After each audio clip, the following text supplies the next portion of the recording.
me just make one comment, really, reacting to Gianni Biondillo and many other people, because they point to the dialectic of cities. Cities are open and tolerant, but they are also closed and intolerant. They represent global wealth. They also reflect poverty and inequality. They are virtual and abstract, but they represent, as Gianni said, a real place where people live in human bodies. They have a center that we talk about, but they have periphery, often the suburbs, the banlieue, which we don't talk about. They represent communication, but many people in them are incommunicado. They do not know how to communicate. This comes from a fundamental paradox of the city. We have been discussing today multiculturalism. But multiculturalism is a paradoxical term. It sounds like it includes all cultures, many cultures together, but multiculturalism is made up by many monocultures that have to live together. And monoculture is very different than multiculture. Monoculture is parochial. It represents not the new city, but the lands that people have come from when they arrive here.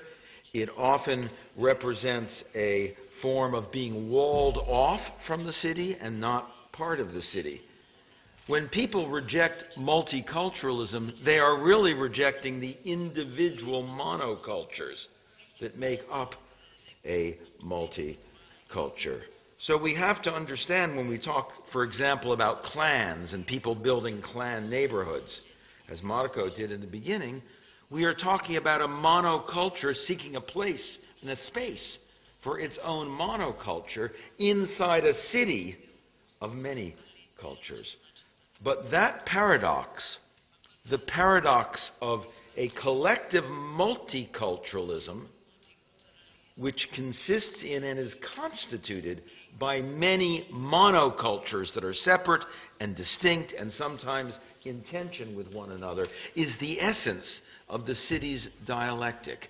And we need cultural leaders and political leaders who understand that dialectic and can address not just global wealth, but local poverty, who can address not just the cosmopolitanism of the city together, but the parochialism of the many different communities that make up the cosmopolitan city.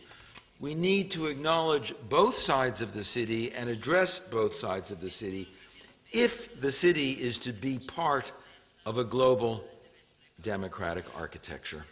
Thank you. Grazie, grazie Benjamin. Grazie.